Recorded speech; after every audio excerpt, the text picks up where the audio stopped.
Estamos começando mais um programa Prosas e hoje temos a honra de estar entrevistando um dos maiores cepas do trabalhismo, governador Alceu Colares.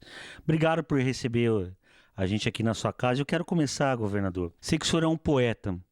Como é o poema que o senhor fala, mas ele é teu, é meu irmão, ergue teus braços finos. Como é que é esse poema, governador? É um poema que eu fiz há uns 30 e tantos anos, ou 40 anos, e declamei no Teatro da Casa Grande.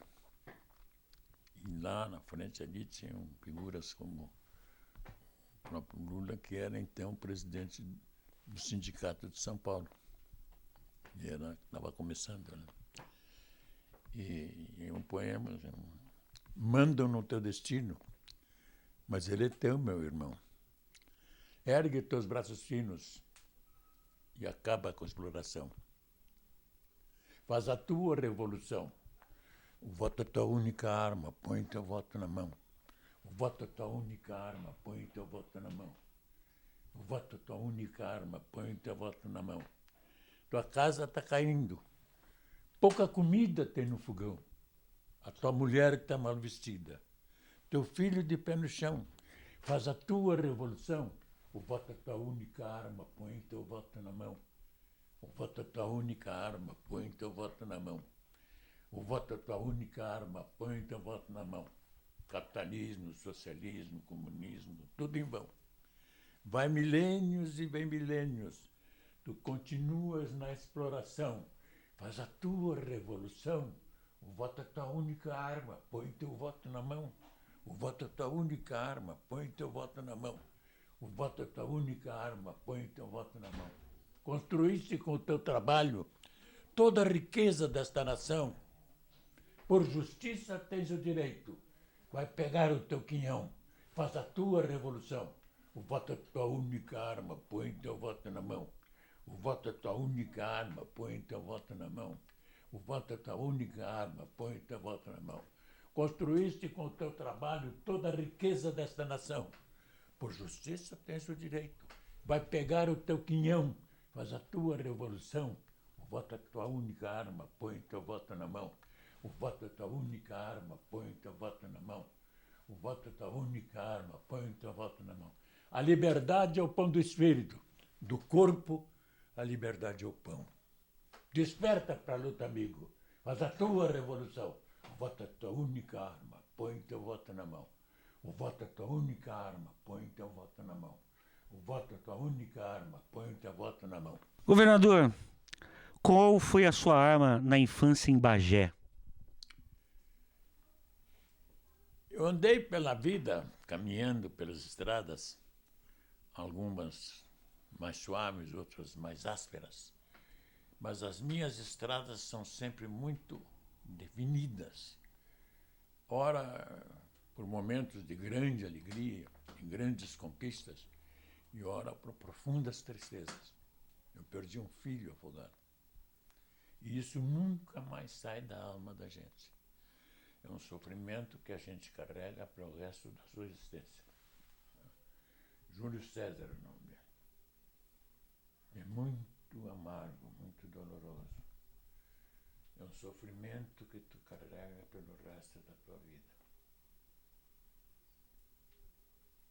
Fora isso, eu tive momentos também de grandes realizações, porque eu venho de vendedor de laranja, filho de pai negro, analfabeto, e uma mãe índia, analfabeta, que moravam na campanha, em Palmas, que é campanha de Bagé, onde quase todo mundo ali tem fazendas e são proprietários colares brancos. E o meu velho nasceu lá, numa região chamada de Toca, onde tinha muitas moradas de negros. E ali ele um dia me disse, meu filho, eu nasci aqui. E quando foram botar meu nome, ninguém sabia quem era o pai. E aí o escrivão, ou o tabelião, disse, vai Colares, aqui todo mundo é Colares. Eu tenho um Colares emprestado dessas figuras de bagienses, uma tradicional família de Colares, respeitadíssimos, brancos, e eu trago esse nome em decorrência desse fato. Ninguém sabia quem era o pai do meu pai. E na hora o tabelião disse, bota Colares, vai Colares mesmo. O senhor falou uma coisa muito importante, a questão do negro no Brasil. Nós estávamos conversando antes da entrevista sobre o livro do Darcy Ribeiro, O Povo Brasileiro. E ele coloca nesse livro a questão questão racial no Brasil. O negro já não é mais africano, o índio já não é mais indígena e o europeu já não é mais europeu, e ele fala de uma nova gênese humana. O senhor sentiu na pele o preconceito dessa questão de ser negro? Sempre se sente. Dependendo do teu espírito, tu pode ou não levar em consideração. Mas sempre há. Olha o negro. Negro metido, quer ser governador. E acabei sendo governador. Primeiro negro governador no estado do Rio Grande do Sul e prefeito municipal de Porto Alegre. Agora, é uma carga, uma situação em que o negro não tem razão nenhuma para ficar triste. Ele é o que é. Eu sou um negro e tenho, sem dúvida alguma, razões muito grandes para ser um homem feliz por ser negro. Porque tive a oportunidade nessa condição de me submeter a uma quantidade muito grande de experiências. Quando cheguei em Porto Alegre, eu me associei, porque eu sou negro assumido. Eu podia disfarçar, porque eu sou meio moreno, meio descascado, né? Mas não, eu sempre fui negro assumido. Eu frequentei sempre as organizações de negros, Floresta Aurora, Marcílio Dias, outra entidade que não estou lembrado do nome, mas vou me lembrar, Satélite Prontidão. Satélite Prontidão. Eu me formei de advogado e passei, naquela época, a frequentar, já como advogado, querendo prestar colaboração a essas organizações. Eram belíssimas organizações, tinham extraordinários líderes que mantiveram sempre, e ainda hoje o Satélite Prontidão existe, a Floresta Aurora também, graças às grandes lideranças que sempre tiveram. Agora, governador, o senhor é uma pessoa privilegiada, o senhor conseguiu romper essa questão do preconceito e ser um vencedor. Por que o negro hoje no Brasil ainda não consegue? Porque a gente trocou a senzala pelas favelas, né? Por que ainda a gente não conseguiu romper? Eu acho que a situação em que se encontra o negro ainda é um tipo de racismo que existe. Tem muitos, eu não sou racista, mas na hora da decisão ele bota para fora o que é, não é? Porque eu acho um atraso espiritual da pessoa racista.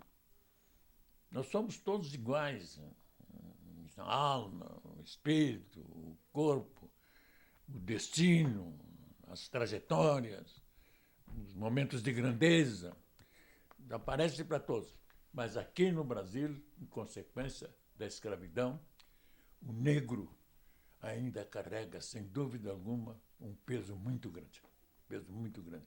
Não só para a oportunidade de trabalho, de realizações, mas como também, como eu nasci num rancho de Santa Fé, com o pai analfabeto, a mãe analfabeta, eu jamais tinha a esperança de um dia chegar onde cheguei. Chegar onde cheguei com esforço, com enorme de uma dedicação, um empreendimento muito grande, não só a partir dos pais, dos irmãos, da família, para que eu pudesse caminhar nessa estrada que tinha grandes espaços muito pedregosos, muito difíceis.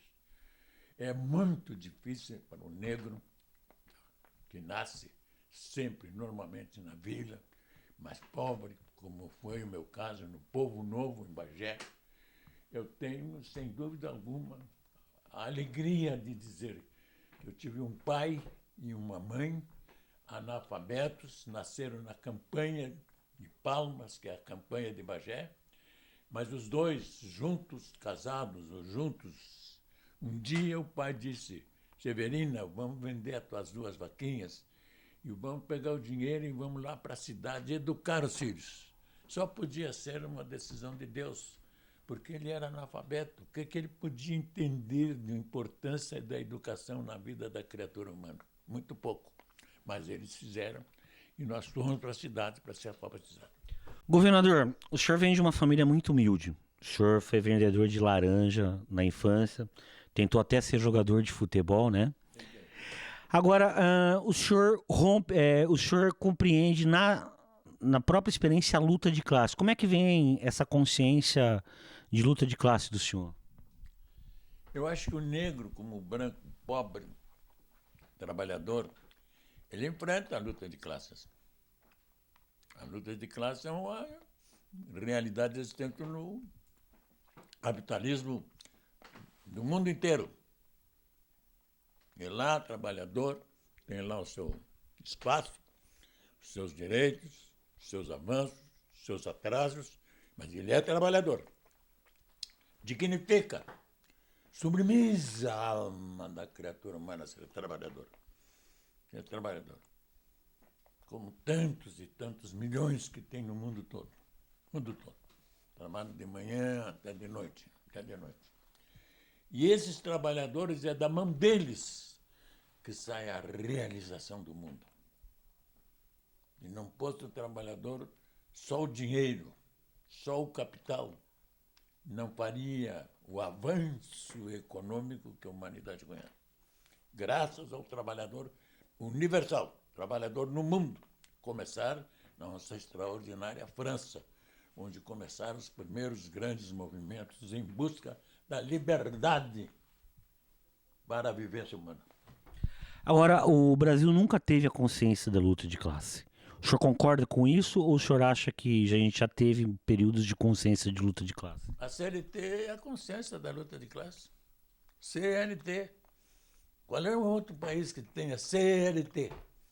Em 30 até 45, Getúlio chegou ali num determinado momento, tinha uma legislação esparsa, quantidade de direitos, vantagens e benefícios de trabalhadores, e ele consegue chamar um grande especialista de Pernambuco, eu não me lembro o nome, e fez uma comissão para fazer a CLT, Consolidação da Legislação Trabalhista. É um avanço tão grande no campo do direito do trabalhador que tem alguns que querem destruí-lo e não conseguem. Outros também tentam e não conseguem. A CLT está aí, com a marca indelével de um compromisso com os trabalhadores brasileiros, brancos, pretos, sem dúvida alguma. Não sei se há algum país com um conjunto de leis formado na CLT, Consolidação da Legislação Trabalhista. 70 e tantos anos, tem um grupo que quer destruí-la e tem outro que quer destruí-la. Não conseguem. Tal a extraordinária profundidade dos direitos sociais que ela consolidou. Consolidação da legislação trabalhista. Mais de 70 anos. Agora, então o senhor está dizendo que o Getúlio é o primeiro governante no Brasil a compreender a luta de classes e realizá-la. Embora não tenha uma origem, o Getúlio nasce numa origem também oligárquica aqui no Rio Grande do Sul, né, governador? Mas ele sempre teve compromisso com o trabalhador. Tanto que o discurso dela, no início, era trabalhadores do Brasil. E de tal maneira ele aprofundou o pensamento que por isso sofreu até quase suicídio. Não é? Quase suicídio. Foi um sofrimento muito grande de alguém que, certamente, com a liderança que teve, com a realização das obras que fez no Brasil, cometeu erros, e deve ter cometido muitos, mas cometeu grandes acertos. A CLT é o instrumento que está aí para a classe trabalhadora dizer: no passado, alguém pensou em nós.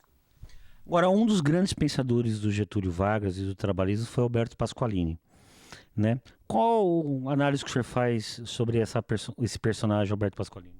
No pensamento político, a profundidade não vem do Getúlio, do Jango, do Brizola. A profundidade do pensamento é do Alberto Pasqualini, o social.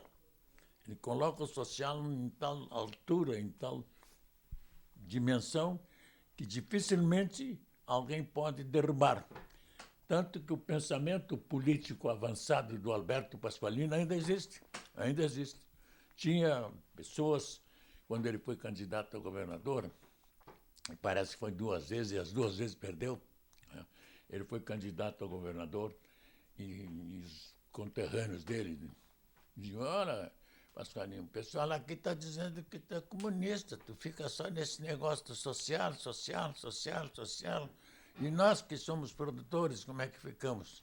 Ele diz, esperem uma semana, vocês vão ver, vão constatar com quem vai ficar o comunismo, o Partido Comunista. Uma semana depois, o Partido Comunista assumiu a candidatura contra o Alberto Pasqualini. Tanto que ele não conseguiu, se não me falha a memória, ele foi candidato 2 vezes e não conseguiu chegar a governador. Chega depois ao Senado da República, onde deixa, sem dúvida alguma, um conjunto extraordinário das ideias avançadas que ele tinha no campo do trabalhador.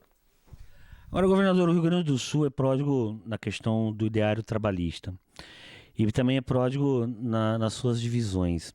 O trabalhismo tem as suas raízes no Maragato, no Chimango. Como é que é essa questão dos Maragatos e Chimangos? Qual que é a nossa origem? Não chegava a atingir os partidos. Maragatos e Chimangos tinha, evidentemente, conotações políticas, porque a política sempre existiu, sempre existiu. Maragatos e Chimangos, no meu entendimento, eram grupos sociais de uma mesma dimensão, Quase todos, ou estancieiros, ou fazendeiros, ou grandes proprietários, tinha trabalhadores também, Mas tanto os Maragatos como os Chimangos já mostravam o que era a definição do homem do Rio Grande. Tinha posição ideológica, tinha posição política. Não era partidária, era ideológica, porque Maragatos e Chimangos correspondem a ideias diferentes em busca do bem comum. E o senhor se considera o quê? Um Maragato ou um Chimango? Nunca tomei posição, sou trabalhista. Eu nunca fui capaz de pensar, se eu pudesse, eu seria Maragato, sou Chimango, porque isso é coisa do passado. Acho que na minha época não se falava mais em Maragatos e Chimangos.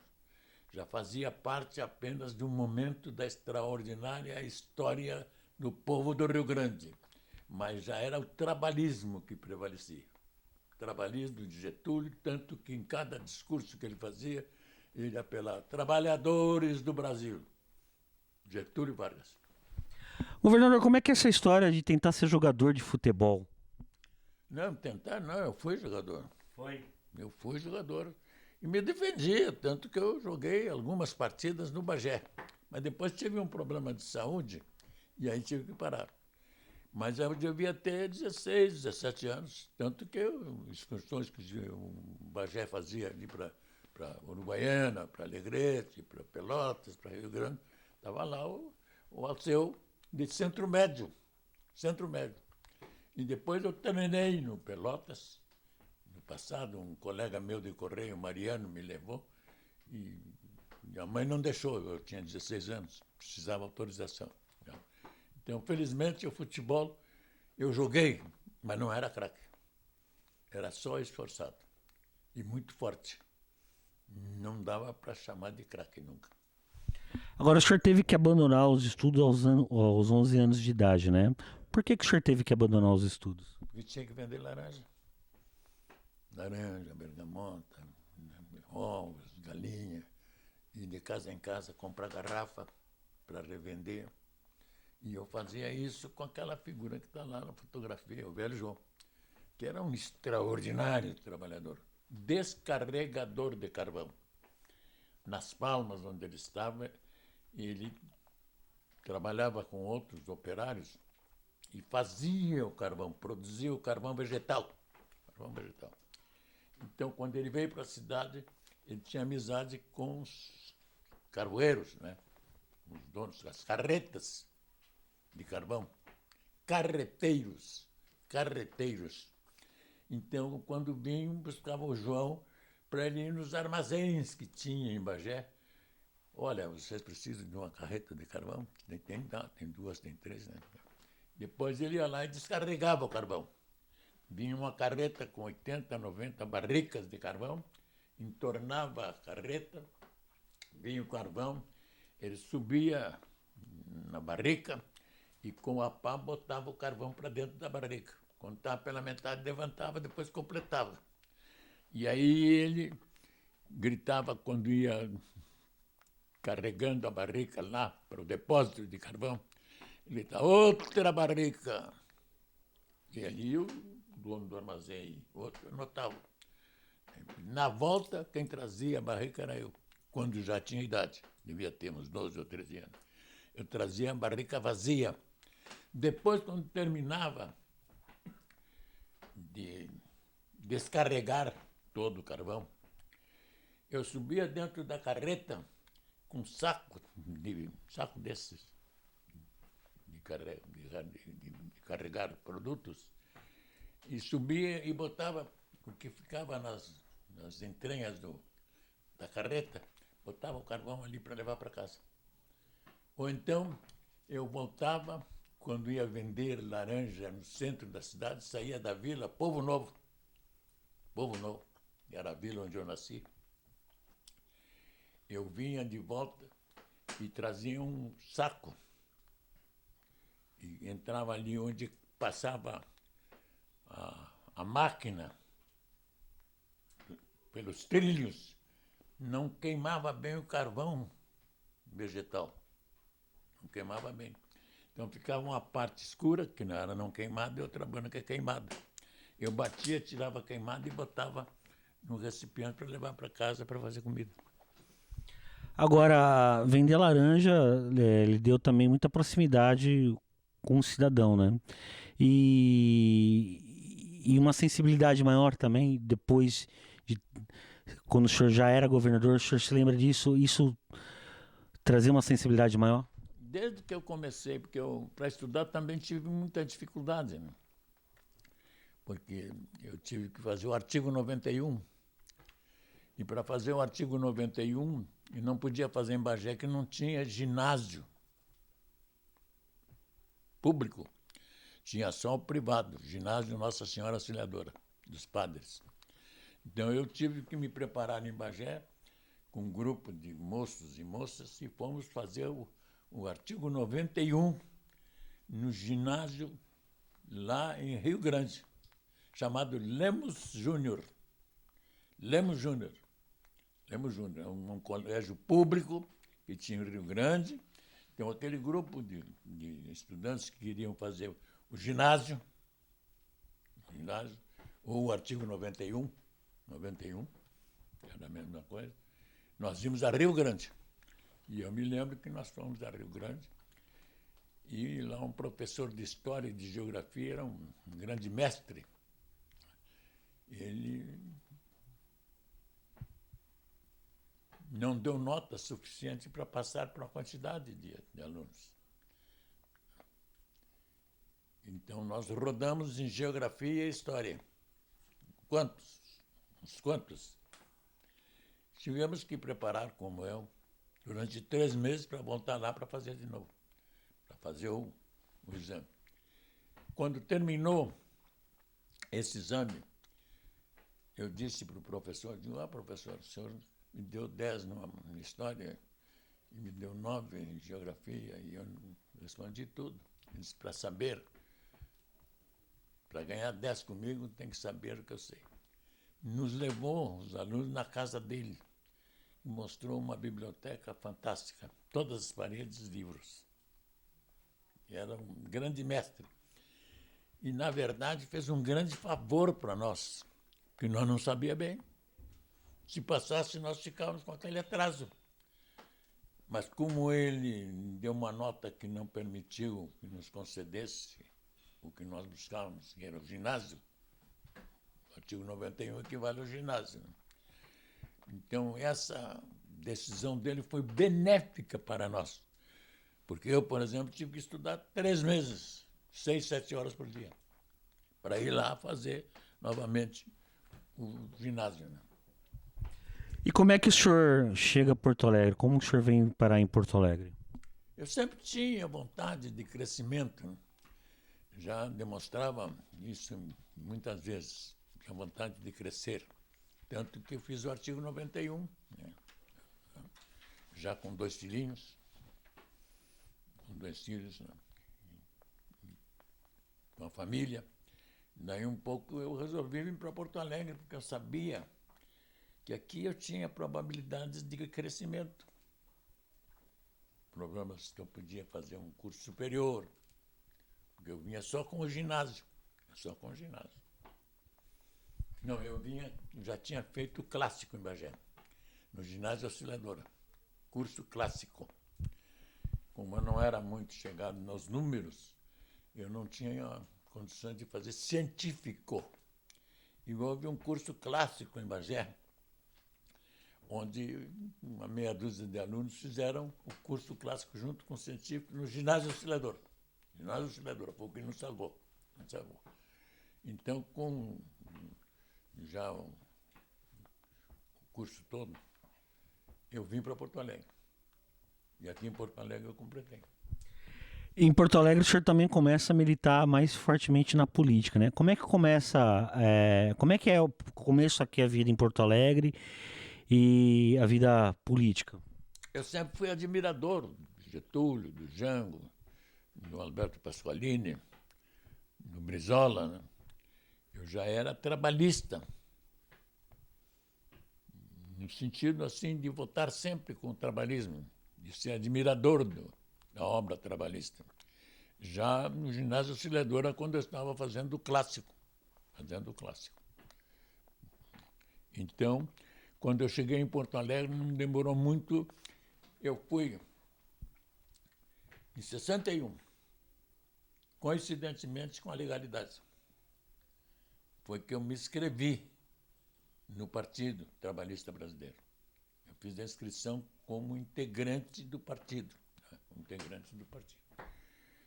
E sempre eu cheguei a um momento que eu lecionei língua portuguesa, não porque era professor, mas por necessidade.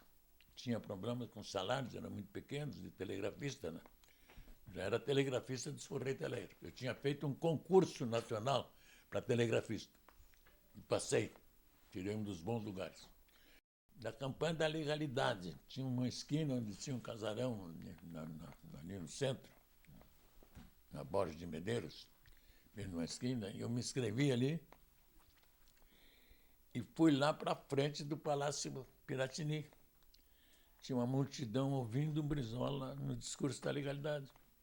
61. Agora, aquele momento era um momento muito tenso no Brasil. E existia a possibilidade do palácio ser bombardeado. O senhor tinha essa consciência que ali poderia ser bombardeado? Tinha consciência e o povo que estava ali tinha consciência. Mas não tinha medo. Consciência talvez não muito clara do que poderia resultar um bombardeio, porque destruía tudo. Agora, era uma concepção, uma ameaça que ninguém acreditava que fosse acontecer. O que seria uma mancha profunda na história política do Brasil. Destruir um palácio, porque ele teve a coragem, extraordinários discursos que o Brizola fez em 61. Mudou a rádio Guaíba, onde estava, para levar para o Palácio Piratini. Que eu fiz depois, quando eu era governador, quando nós comemoramos a data do 61, da legalidade. Eu trouxe o Brizola, que era governador no Rio, e fizemos uma comemoraçãozinha lá no porão, onde ele fazia os grandes discursos defendendo a posse do Jango Goulart. Engraçada a vida, né, governador? Porque o senhor estava na praça, ouvindo o grande Brizola, e um dia ocupou o mesmo palácio, né? O senhor, algum momento, naquele momento na praça, imaginou um dia ocupar aquele palácio como governador? Não, Não, nunca imaginei, não. Eu ia caminhando pela estrada da vida, ia caminhando, e em momentos, às vezes, eu tinha dores muito fortes, eu perdi um filho afogado. É muito difícil perder um filho, né? Agora, essa é a maior dor da alma, governador. Não tem outra. Não tem nenhuma outra igual. É assim que mais dói. Porque te fere profundamente.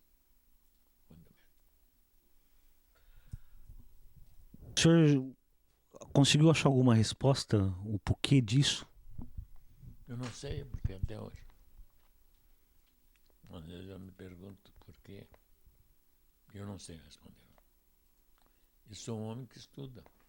Sou espírita, kardecista. Visitei o túmulo de Allan Kardec, em Paris, com a Neuza e com outras famílias. E a uns 15 túmulos adiante, tinha num túmulo uma afirmação que me impressionou muito. Dizia assim: eu fui o que tu és, e tu serás o que eu sou. Não me negues uma prece. Achei muito profundo, tanto que eu decorei. E sempre, como eu tenho na biblioteca, eu procurava os livros do Allan Kardec. Eu comecei a frequentar o espiritismo com 8 anos de idade. 8 anos de idade. A minha mana tinha problemas de mediunidade que precisava desenvolver e nós não sabíamos. Nós éramos muito chegados no catolicismo, ela era a filha de Maria. E dava aquelas coisas. E um vizinho disse: olha, tem lá em cima o seu Blota que entende desse negócio de espiritismo.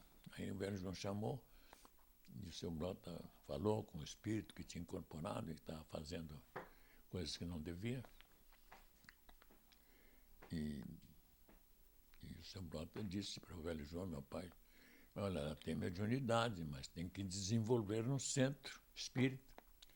E nós tentamos, ela tentou, e acabou se desenvolvendo espiritualmente de tal maneira que depois, quando veio para Porto Alegre com o marido, ela era uma das pregadoras de um centro espírita. Um centro espírita. Centro espírita que até hoje eu frequento. Governador, o que mudou na vida do senhor quando o senhor perdeu o filho do senhor, como um homem?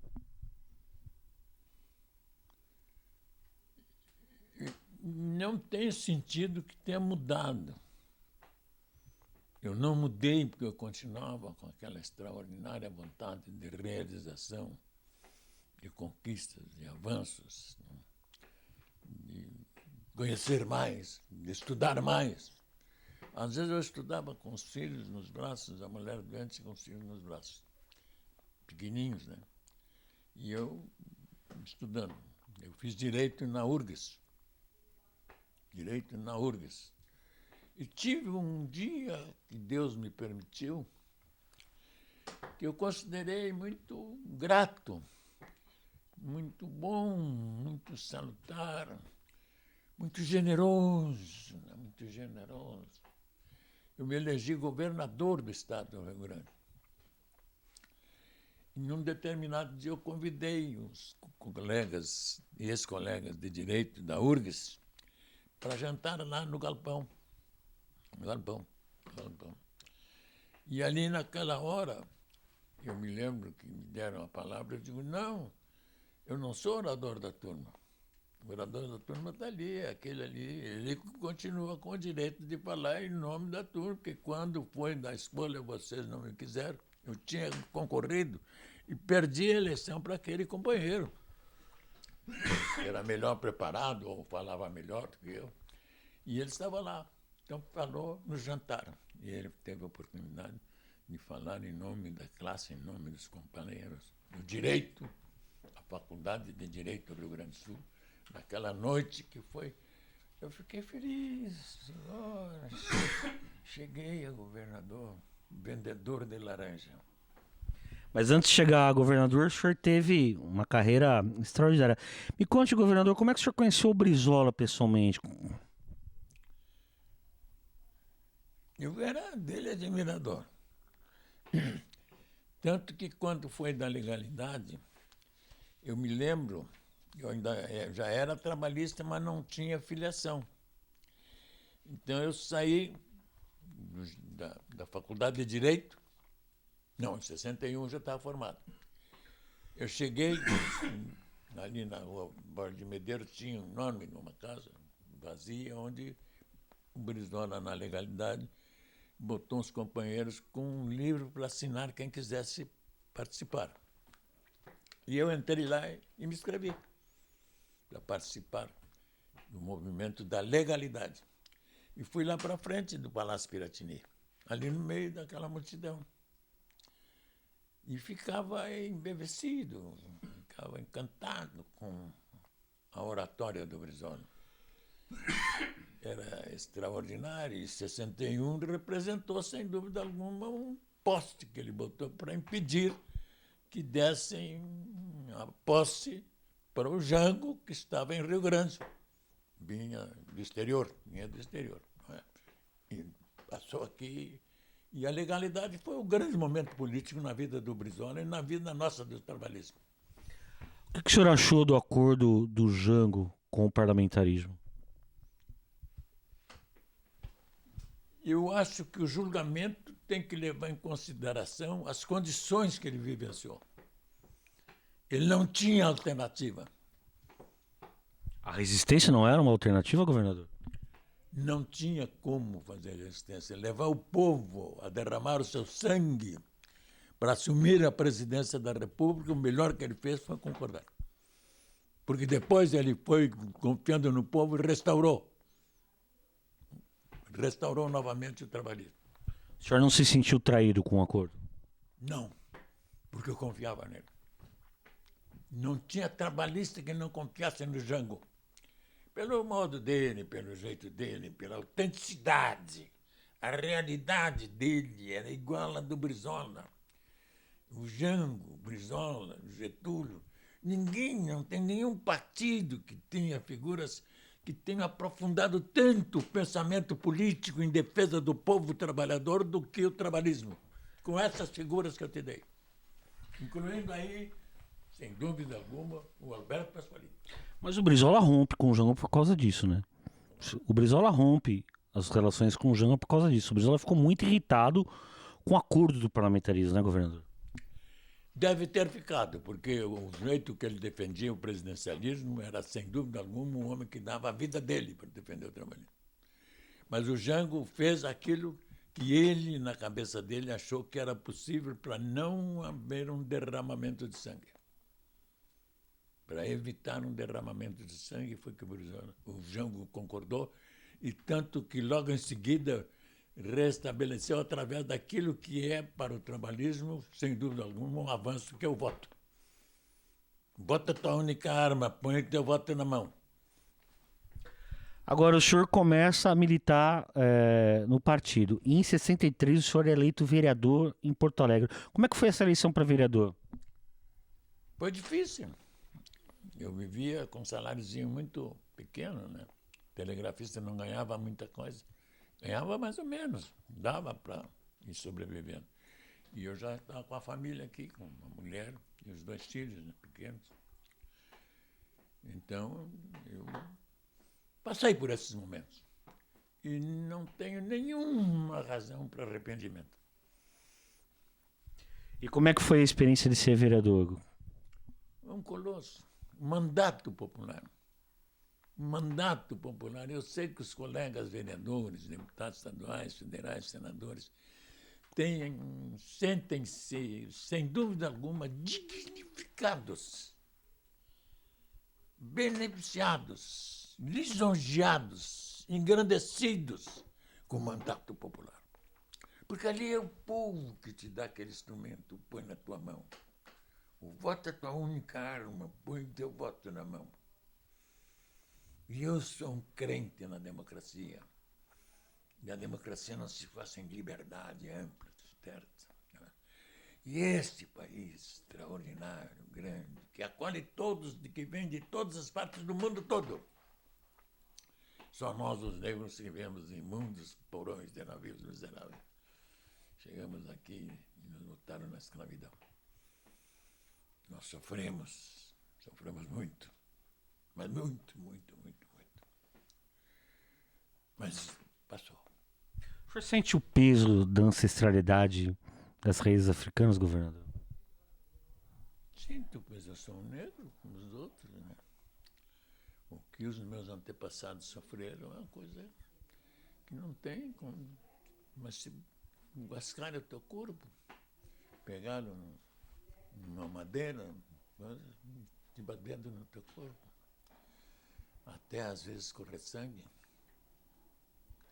Foi muito ruim a escravidão no Brasil. Foi um atraso muito grande. Foi uma maldade muito profunda. Transformar o ser humano em escravo. Fizeram um mal muito grande para a história da vida desta nação tão bela, tão linda, tão generosa e tão extraordinariamente grande. E o senhor representava isso na Câmara Municipal, mas também o Brasil vivenciava momentos difíceis. O Brizola já nessa época já era deputado federal. Como é que o senhor analisava a atuação do Brizola como deputado federal e a radicalização do momento político? Eu não tenho essa impressão de radicalização. Eu tenho, como tinha na época, convicção da defesa de direitos sagrados do povo brasileiro. Estavam querendo arranhar os direitos sociais, direitos políticos, direitos econômicos dos trabalhadores brasileiros. O que o senhor tem a falar sobre as reformas de base, governador? Ora, as reformas de base foi o maior encantamento, a maior pregação que houve, não? Porque eram as reformas que vinham desde 30. O trabalhismo defendia a reforma agrária, a reforma estatutária, a reforma social, e vinha muito do pensamento do Alberto Pasqualini. Na visão de Alceu Colares, o que seria a reforma agrária no Brasil?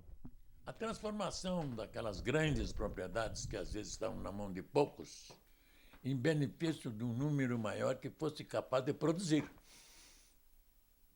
A reforma de base era uma reforma que queria dar uma nova concepção na propriedade para entregar às pessoas que efetivamente queriam produzir. Porque o campo é destinado a essa produção. Hoje, por exemplo, nós estamos vendo aí um extraordinário avanço no campo social da exploração da terra. Essa questão da reforma agrária, governador, eu quero voltar de novo a Darcy Ribeiro. A gente sabe que o latifúndio nasce com as capitanias hereditárias no Brasil. E a terra é poder no Brasil. E o Jango estava mexendo num poder muito enraizado no país, né? A terra ainda é muito poderosa no Brasil? Ela é poderosa no mundo todo. Não é só no Brasil. Mas vários países fizeram a reforma agrária. O Brasil ainda não. Não sei qual é o país que fez uma reforma agrária que fosse a contento das grandes angústias trabalhistas, das grandes inspirações, das grandes esperanças de que a terra tem que servir, sem dúvida alguma, na sua produção, ao máximo possível de pessoas. Mas aí, como é que você inverte o mando, né, governador? O poder. O poder não se inverte, se conquista. Eu sou um democrata. O poder não se avança, não se pega, a não ser por um único instrumento que tem valia, que é o voto. O voto é a tua única arma. Põe o teu voto na mão. O senhor não acredita na revolução? Sem o voto, a revolução, por exemplo, como a Revolução Cubana, como a Revolução Russa? Não. Nunca resulta em democracia. Nunca resulta em democracia. E eu sou um amante da liberdade. Eu sou amante da democracia, como foi Getúlio, como foi Jango, como foi Pasqualini, como foi Darcy Ribeiro. Não estou me comparando porque não tenho como me comparar. Estou dizendo que eu também tenho as ideias que eles tinham, de amor à liberdade. De amor à liberdade. Governador, onde o senhor estava no dia que derrubaram o Jango? Estava em Porto Alegre. A Câmara Municipal, como é que foi o comportamento da classe política aqui de Porto Alegre no dia do golpe? É tão surpreendente, foi tão surpreendente o que aconteceu em 64, né? Porque não me consta que houvesse, de parte das ideias avançadas, um movimento para fazer isso. Porque eu considero que aquilo ali não foi um avanço. Não foi um avanço. Pode ter sido um atraso. E certamente foi. Porque ocorreram muitas coisas que não deveriam ter ocorrido. Eu tenho certeza que muitos dos que naquela época estavam na liderança se arrependeram depois do que foi feito durante essa época. Por que que o governo Jango caiu? Quais são as considerações que ele faz? Por que ele caiu? Mas a implantação do regime autoritário de 64 avalia isso. E a Guerra Fria? Também, aquilo é universal, né? Guerra Fria é universal. É universal. Está na França, está na Alemanha, está na Inglaterra, está em toda parte a Guerra Fria. Sempre esteve. Mas há um modo agora dessa crise que vem passando o país, que é muito profunda, muito dilacerante, muito destruidora. A expectativa na minha cabeça, na cabeça de muitos, é de que vem uma profunda transformação no mundo todo que está começando na França com aquele guri.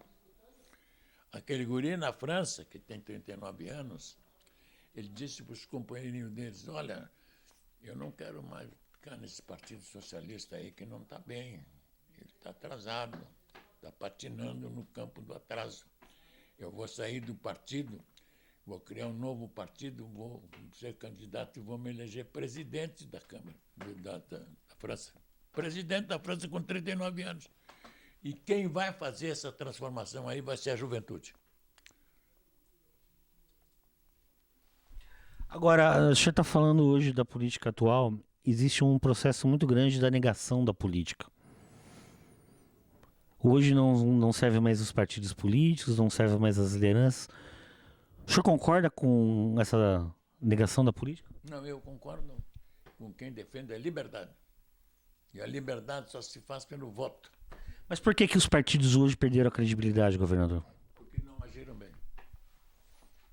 Não foram capazes de botar na prática aquilo que era objeto da sua pregação.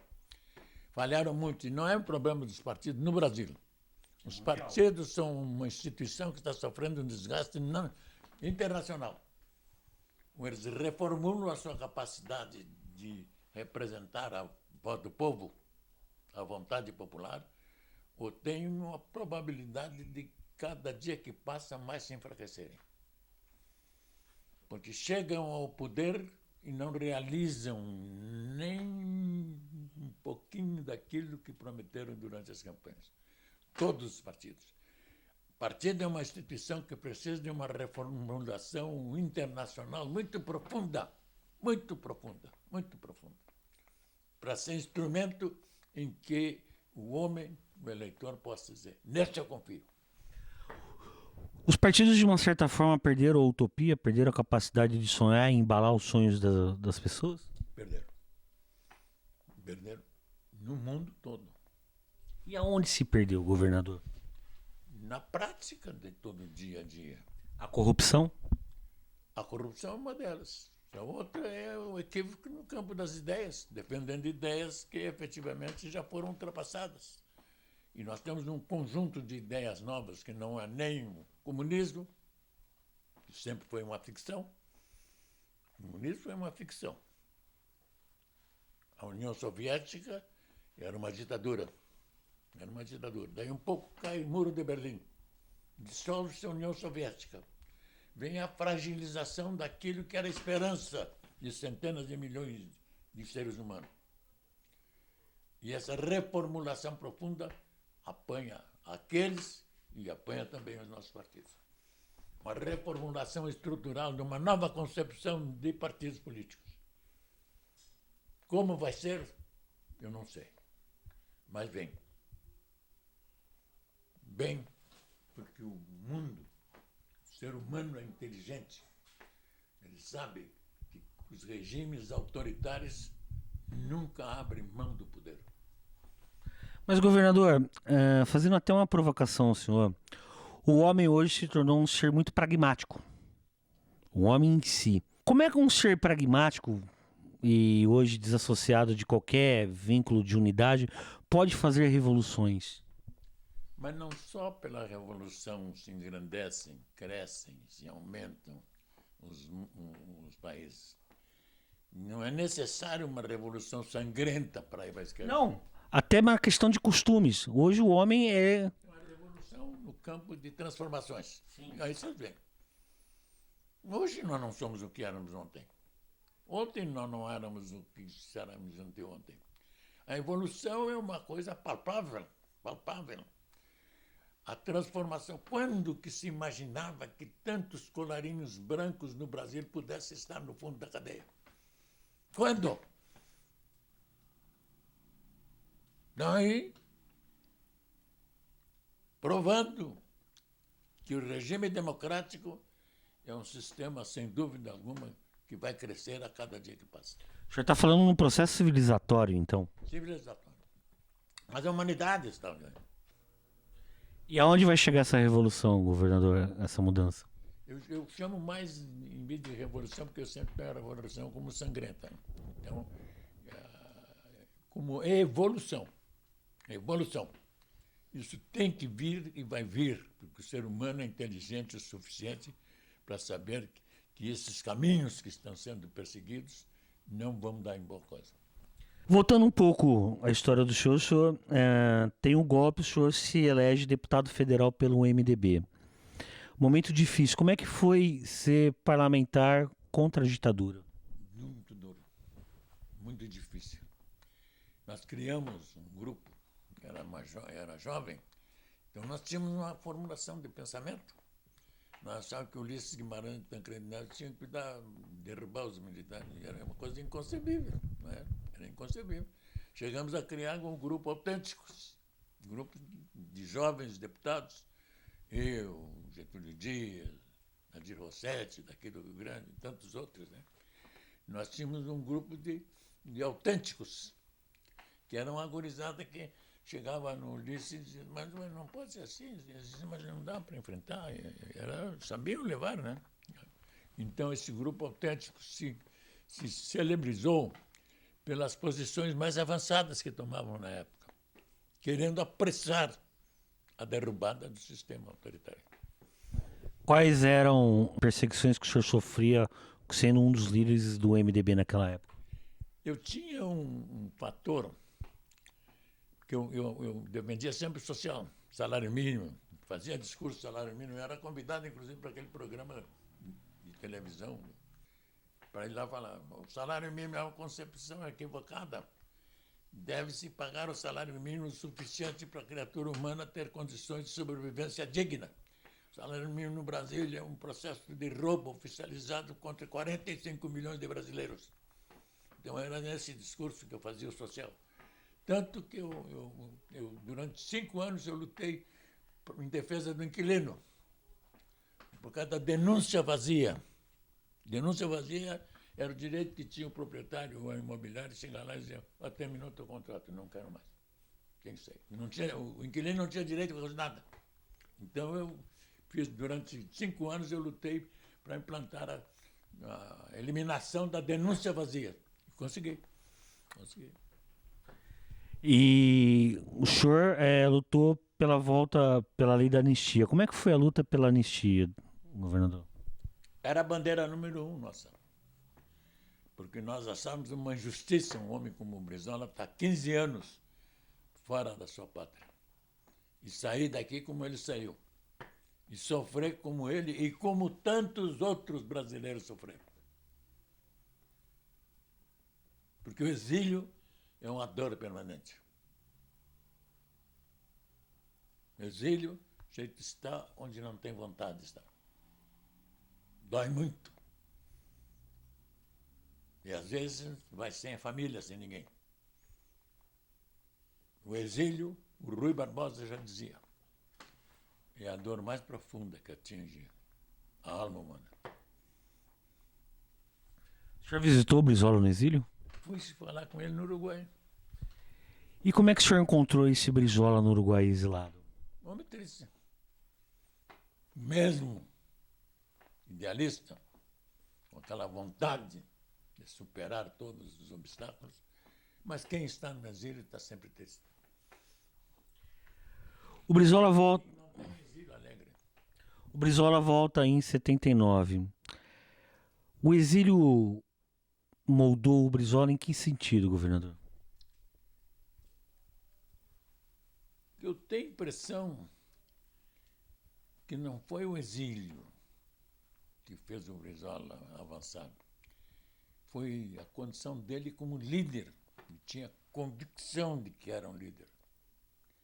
E isso, em qualquer lugar que ele esteja, o dia a dia é dia de avanço no campo ideológico, doutrinário, filosófico, de avanço, porque ele tem sempre a ânsia de acertar, de ser bom, de fazer grandes projetos, porque ele quer conduzir uma nação. Quer conduzir uma nação. E o encontro de Lisboa? Qual foi a participação do senhor no encontro de Lisboa? Eu não fui a Lisboa. Mas tinha um grupo chamado Autêntico, e acho que foram 2 ou 3, porque nós não tínhamos quase condições de ir. Então foi, acho que foi o Getúlio Dias, de Rossetti, eu acho, né? E nós outros ficamos. Eles foram em nosso nome. Foram em nosso nome. Aí o Brizola volta e tenta reconstruir o PTB e perde a sigla. O senhor é uma das pessoas que estavam lutando também para a reconstrução do PTB. Qual foi o sentimento do senhor com a perca da sigla do PTB? De profunda tristeza. Tiraram a arma número 1 que nós tínhamos para o retorno ao poder. O PTB. PTB. Aquilo foi um ato de muita maldade, né? De muita maldade. Tanto que o Brizola chorou na televisão e rasgou o nome da sigla onde estava ali. Aquilo Foi uma dor muito profunda e ele que nós sofremos. Porque a propriedade da sigla era do povo. E ninguém, em nome do povo, poderia ter aspirado a sigla. Não só aspiraram, como tomaram do Brizola. Aquilo foi uma articulação do Goberibe? Não tenho a menor noção. Agora não foi nossa. De quem foi a articulação, não sei. Agora foi a articulação para tirar a sigla do Brizola, porque era um instrumento muito forte na mão dele. Porque o regime tinha muito medo do Brizola. Tanto que na questão da anistia, eles negociavam para todo mundo voltar, mas o Brizola não podia voltar. Né? A própria formação do PT é meio complicada no sentido de dividir a classe trabalhadora. Né? Como é que o senhor analisa a fundação do PT? Eu acho que criar um partido como o PT foi um grande acontecimento na vida do país. Se eles erraram, acertaram depois na execução das suas concepções, é outra coisa. Mas criar um partido como o PT é sempre benéfico para o povo, porque é instrumento de luta popular. É assim que eu tenho, apesar de erros ou acertos, é assim que eu tenho o PT. Mas não dividiu a classe trabalhadora entre os trabalhistas e os petistas? Eu acho que a divisão ideológica não se dá através de partidos, se dá através do voto. Do voto, porque na hora de votar, se vota num. E quantos votos o líder do PT, como é o Lula, teve no trabalhismo? Eu me lembro de uma vez que eu estava no escritório, no gabinete, na residência do Brizola, no Rio, quando ele parece que concorreu e perdeu a eleição, o Brizola, e o Lula foi para o segundo turno. Em 89. 89. E o Lula vem com uma quantidade de gente na frente do edifício para pedir ao Brizola que apoiasse ele no segundo turno. O senhor estava no apartamento? Estava lá com ele. Estava lá com ele e o Brizola, desde o início, tinha decisão de apoiar o Lula. O senhor está falando da campanha de 89, né? Por que o Brizola perdeu aquelas eleições? Não tenho a menor noção. Não tenho a menor noção das razões, dos fundamentos. Agora, toda vez que se faz assim, é por erros que cometemos. nós não soubemos conquistar a consciência popular. Voltando um pouco, governador, como é que o senhor se torna prefeito de Porto Alegre? Pelo voto. Sim, mas como é que foi essas eleições? Como é que... Eu me metia sempre no meio dos funcionários. Tinha uma liderançazinha boa no meio dos companheiros do Correio e Telégrafo. Tanto que eu cheguei a construir uma cooperativa de consumo.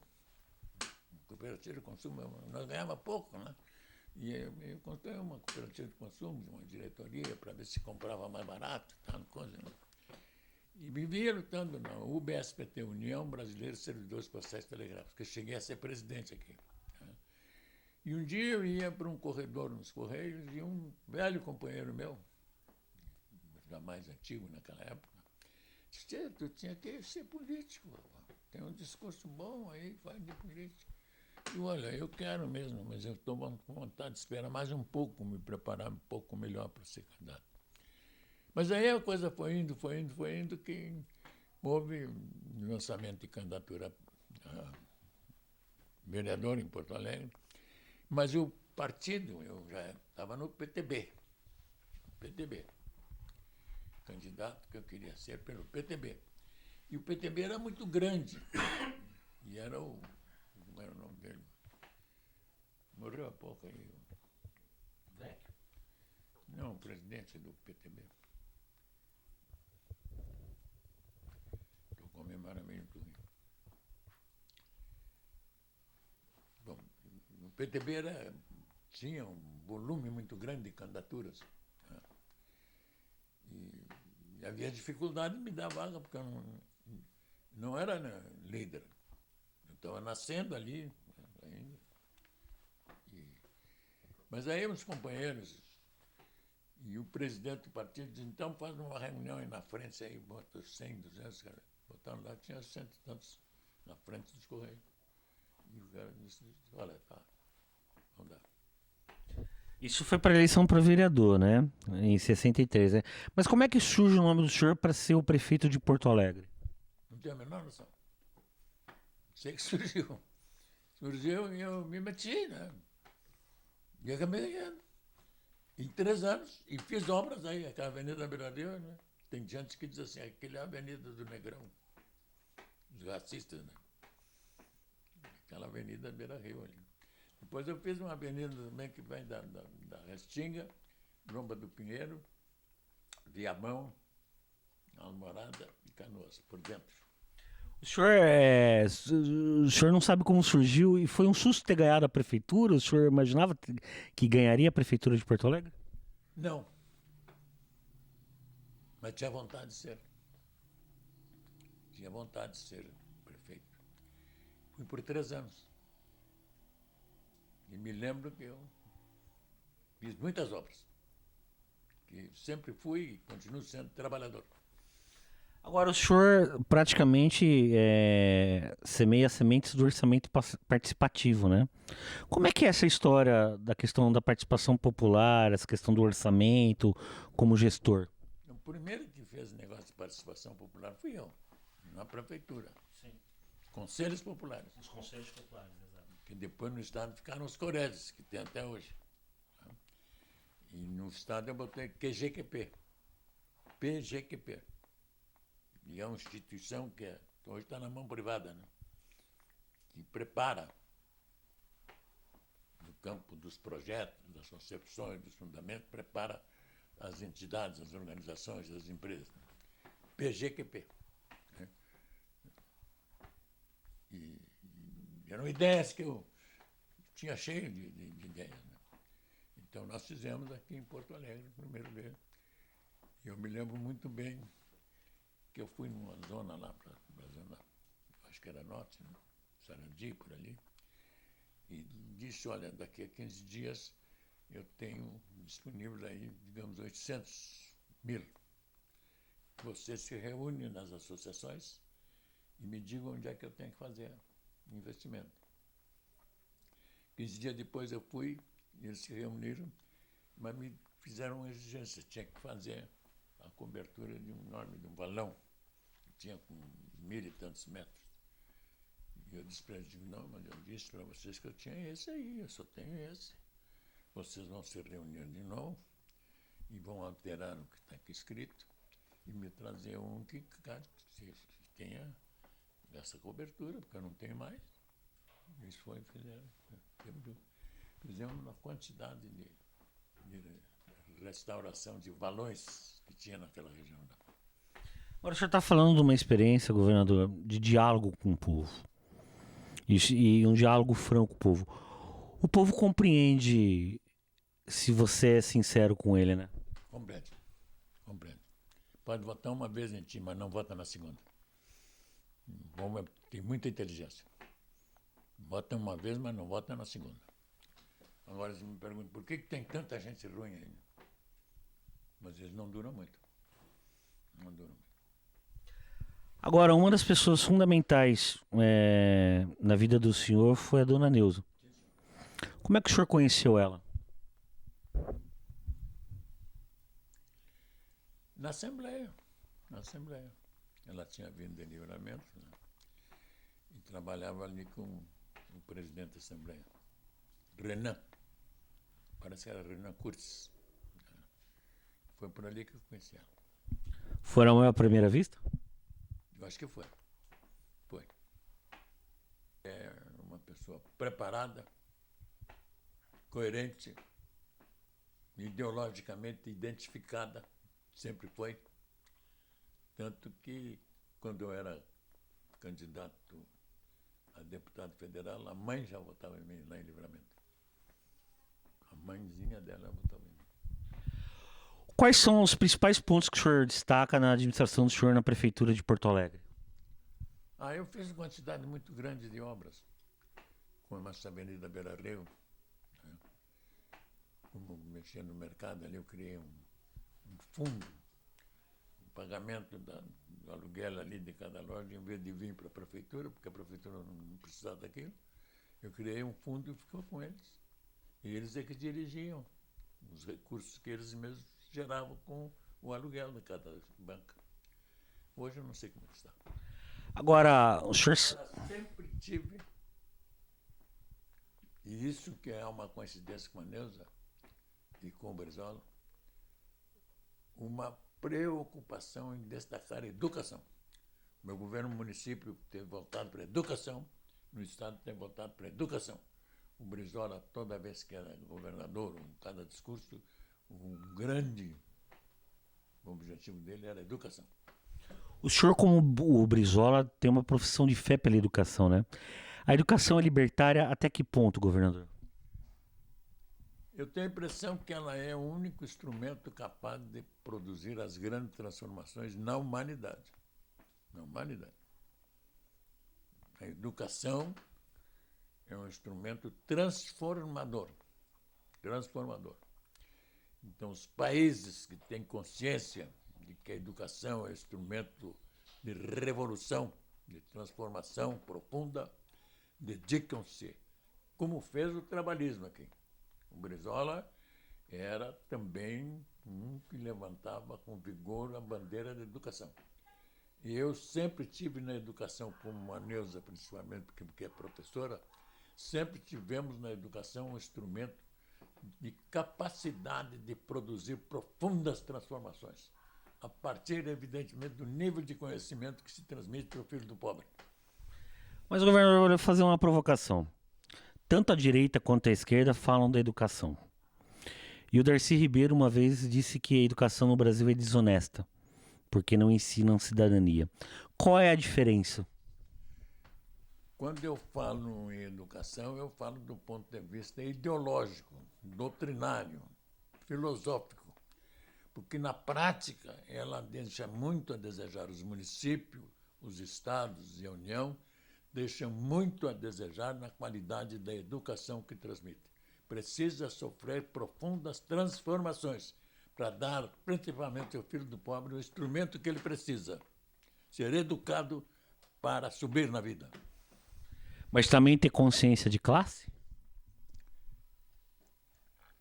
A educação ela não chega a esse ponto de fazer a distinção entre consciência de classes, mas ela é um instrumento cuja conquista é mais difícil para o filho do pobre. Para o filho do pobre. Tem escola pública, pode ter, às vezes é muito longe, é pé, às vezes não tem, mas ela sempre tem alguma deficiência. E tanto o Brizola como o Colares, como a Neuza, nós botamos no governo inteirinho para educar. Tanto que, na quantidade de obras que a Neuza fez no município e no estado aí, nós fizemos o CIEP, a Escola de Tempo Integral, aqui. E o Brizola fez lá porque foi o Darcy Ribeiro quem implantou no Rio de Janeiro a Escola de Tempo Integral. E não tem instrumento mais revolucionário, mais transformador, mais benéfico do que o processo educacional. Educar. Todos precisam, mas principalmente o filho do pobre. Precisa, necessita, tem direito a uma educação que lhe dê condições de superar as dificuldades da vida. Agora, assim como o Brizola, o senhor sofreu uma forte oposição da imprensa. Como era a relação do prefeito com a imprensa aqui em Porto Alegre com essa revolução toda? A minha relação com a imprensa sempre foi muito boa, porque sempre fui muito compreensível. Às vezes me batia, não dava a menor pelota. Porque eu estava com o mandato na mão e ele não tinha mandato. Ele tinha um instrumento de comunicação na mão. Né? E várias vezes, mas sempre tive. Por exemplo, 20 anos no Congresso Nacional eu fui deputado federal. Na minha época não tinha entidade nenhuma. Quem fazia a cobertura para dizer se o deputado era bom ou não, se cresceram ou não, se fizeram projeto ou não, se era participativo ou não, era a imprensa. E eu tinha uma enorme amizade com a imprensa. Tanto que todos os anos eu ficava entre os melhores ali, porque eu fazia força também para fazer minhas coisas. Quando eu me inscrevia para fazer um discurso, eu nunca escrevi discurso. Eu sempre falei, não era de improviso, eu falava sem ler. Isso mesmo com a RBS? Mesmo com a RBS. Eu era amigo do Maurício. E às vezes batia em mim como quem bate em peru, né? Agora, não conseguiam atingir o senhor e atacava a dona Neuza, né? E aí? Aí o senhor ficava chateado? Como é que era isso? Eu engolia o meu sofrimento.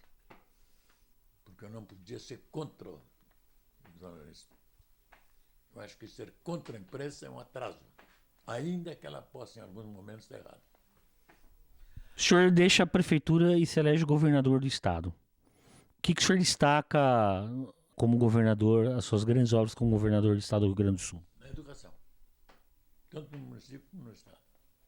Eu fiz quantidade de CIEPs. O CIEP era a escola de tempo integral. E nós implantamos a escola de tempo integral.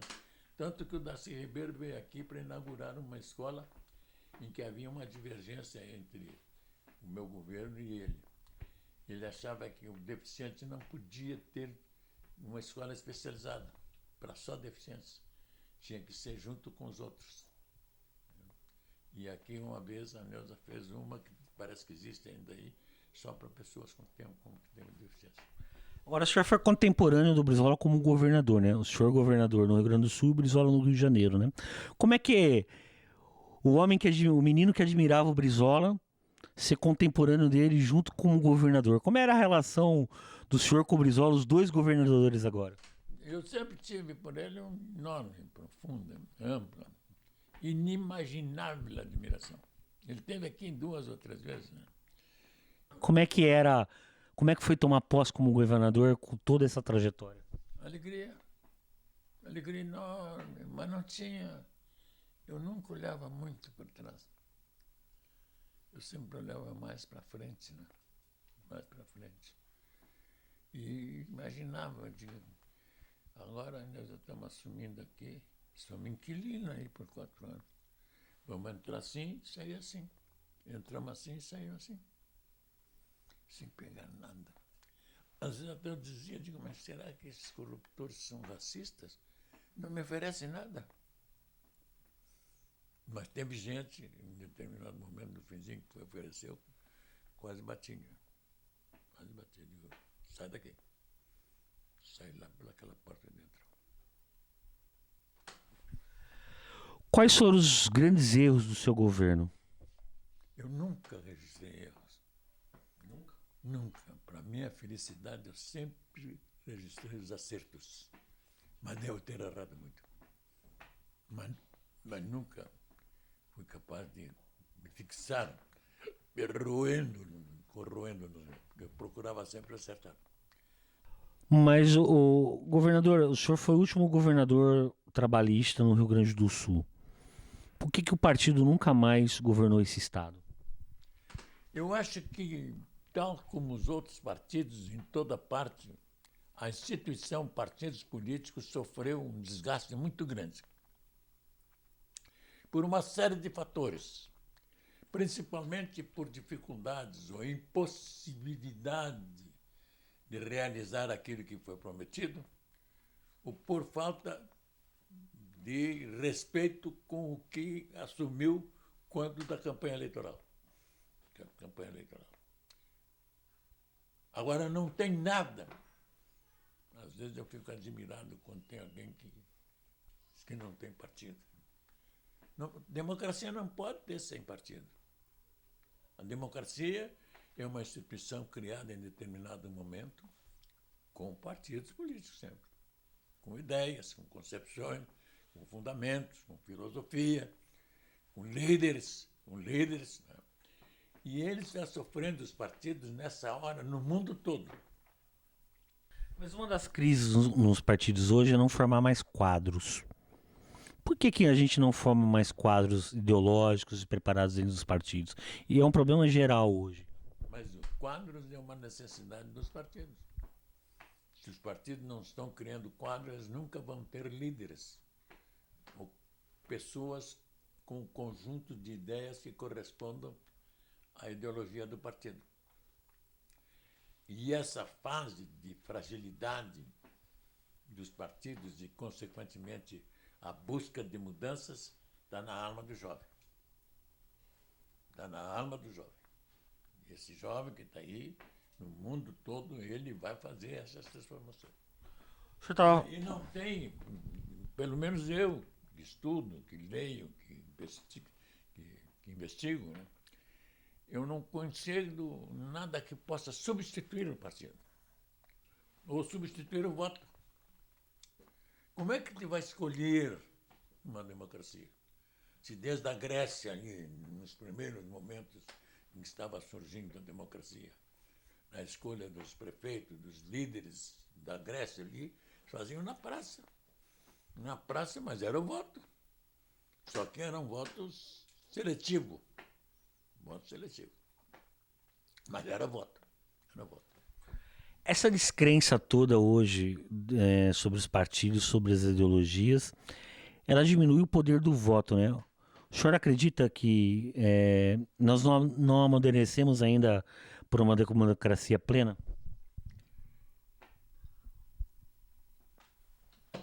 Eu acho um momento, sem dúvida alguma, e tu tens razão, de fragilidade das instituições. Porque a estrutura do capitalismo para transformações no sentido de atingir camadas que participam além da sua pobreza, vai exigir grandes transformações. Por exemplo, o juro no Brasil. Tu viste algum programa de televisão, algum partido falar em juros? Não se vê, é um juro absurdo. 300 e tantos. É um juro absurdo. Como é que eu vou tirar 300 e tantos para comprar uma casa, para comprar um automóvel, para comprar um bem? Como é que eu vou trabalhar com juros desse, com dinheiro, com esses juros tão elevados? Então, o grande mal que tem hoje é, sem dúvida alguma, a exorbitância dos juros no mundo. A exorbitância dos juros no mundo. E são eles que vão ter que voltar lá para a Grécia, onde a democracia começou, para bater no peito e dizer: não podemos mais continuar nesse caminho. O senhor tocou num assunto importante, questão de juros, questão econômica. Hoje os governadores dizem que são incapazes de fazer investimento nos estados devido à questão orçamentária, né? O senhor sofreu muito problema com o orçamento enquanto era governador? Tanto que 15 dias que eu estava no governo, o meu secretário veio e me disse, olha, acho que vamos ter no fim do mês dificuldade de pagar,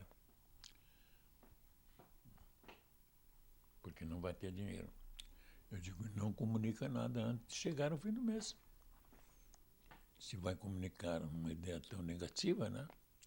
Vamos esperar que chegue o fim do mês. Nasceu dele e de mim, naquele momento, um extraordinário esforço para entrar judicialmente na cobrança da quantidade extraordinária de sonegação. Sonegação. Tivemos enorme trabalho, 20 e tantos foram presos. E nunca mais eu tive dificuldade de pagar os servidores. O que o senhor diz do Pacto Federativo? Ele tem que ser repactuado, governador? Não, Ou a União fica com muito mais dinheiro do que os estados? as reformulações elas vão atingir vários setores. Vários setores. Mas principalmente no setor dos juros. O juro é um instrumento que alimenta a ganância. Alimenta a ganância. Mais. Os juros, eles são o preço do dinheiro. Mas não pode ter a exorbitância que tem em alguns lugares, como o mundo está aí fazendo. Quem vai reformular essa estrutura, além do voto do jovem, que vai vir com grandes bandeiras, transformando esses partidos que estão todos aí, mas principalmente o setor financeiro. Ele vai ter que cobrar juros, mas juros que sejam justos. E qual é o juro justo? Ninguém sabe. Agora, o senhor acredita muito na juventude. Qual a ideologia que essa juventude tem? O que o senhor enxerga de fecundo nessa juventude, governador? O inconformismo com o que está aí. O inconformismo com o que está aí. Eles vão encontrar caminhos que nos devem a profundas transformações. O senhor disse que é um grande admirador do Alberto Pasqualini e um dos maiores teóricos do trabalhismo. Terci Ribeiro, em que lugar está na história como pensador? Igual do Pasqualini. Só que, do ponto de vista prático, um pouco mais avançado. Porque, ao contrário do Pasqualini, ele tem muita vivência quando foi com a mulher dele conviver com os índios. E conviveu com uma camada, com um segmento que até hoje sofre. Até hoje sofre. É o índio. O índio. E o Darcy Ribeiro foi portador de concepções mais avançadas. Ele queria que a nação fosse aos poucos se transformando de tal ordem, em determinado momento, todos tivessem o mínimo necessário para uma vida digna. O mínimo necessário para uma vida digna. Teve êxito? Teve. Talvez tenha avançado do ponto de vista doutrinário um pouquinho mais que o Pasqualini, porque ele partiu para a prática, quando ele foi conviver com os índios. E ali ele sentiu, né? Mas o Pasqualini, ideologicamente, é mais avançado. Agora, o Darcy pode ser considerado o grande marxista do século XXI na América do Sul? E ele é, porque ele era marxista. O Marx foi o cara que mais aprofundou a crítica ao capitalismo. Nem todas as ideias dele foram corretas, mas foi o que mais aprofundou a crítica sobre a exploração do capitalismo. Ele é que aprofundou mais as ideias. Tanto que, em determinado momento, ele vai para a Inglaterra conviver com um amigo dele que era muito rico. Né? Gini, e morre lá. Qual é o futuro do trabalhismo, governador? Eu tenho absoluta convicção que dos partidos políticos o que vai sair bem ao longo do tempo vai ser o trabalhismo. Por que que o senhor tem essa convicção? Um conjunto de ideias e de realização. Quem tiver oportunidade de, historicamente, buscar o que o trabalhismo fez no Brasil, Petrobras, Eletrobras, Vale do Rio Doce, os bancos, as estradas, as universidades, isso tudo aí passou pela mão do Getúlio. Pasqualini correspondendo na parte doutrinária, aprofundando a doutrina. Aprofundando. Governador, me defina o Rio Grande do Sul em uma palavra. Um estado lindo de morar, de amar, de estudar, de viver, de procurar ao longo da sua história as raízes dessa extraordinária mentalidade política que tem o gaúcho. De todos os estados, é o que mais avança no campo doutrinário, ideológico, filosófico do Rio Grande do Sul. Getúlio Vargas, em uma palavra, governador. Foi o grande mestre, o grande líder do trabalhismo. Se não é o Getúlio, não tem trabalhismo. Cometeu erros? Cometeu. Teve ditadura? Teve. No início de 30, acho que até 37, era uma ditadura. Mas o que mais fez no campo de obras com finalidade social foi Getúlio. João Goulart. João Goulart era uma espécie diferente de homem bom, generoso, amigo. Né? E também quis dar prosseguimento no campo das ideias transformadoras, mas o conservadorismo impediu. Leonel Brizola. Outra figura, se o trabalhismo pegar os seus líderes, comparar com outros, o trabalhismo é o que tem o maior número de grandes líderes. Getúlio, o Jango, Brizola, Darcy Ribeiro. São figuras que nos outros partidos não tiveram esses números. Dona Neuza. Grande companheiro. Grande companheiro. Deus me ajudou muito a encontrar uma companheira que tenha a paciência que ela tem. Quem é o homem ao seu Colares? Eu ia dizer que era um chato, né? Eu sou muito... Estou lendo em cima dos livros. Aliás, tem um livro de Saudade Guerreiro que conquista o mundo inteiro sem nunca ter o aterrou. É óleo de pensamentos que abriram a gruta dos ventos, onde a igualdade voou. Por uma fatalidade dessas que descem do além, o século que viu Colombo, viu Gutenberg também. Quando num tosco estaleiro da Alemanha, o velho obreiro, a ave da imprensa gerou, o genovês salta aos mares, buscam ninho entre os palmares, e a pata da imprensa achou. Por isso, nessa impaciência, nesta sede de saber, como as aves do deserto, as almas nos beber. Oh, bendito que semeia livros, livros a mão cheia e manda o povo pensar. O livro caindo na alma é germe que faz a palma, é chuva que faz o mar. Muito obrigado, governador, pela entrevista. Quem agradece a paciência de vocês aqui durante esse tempo todo? Você nem sabe como eu fiquei faceiro. Fiquei faceiro. Faceiro.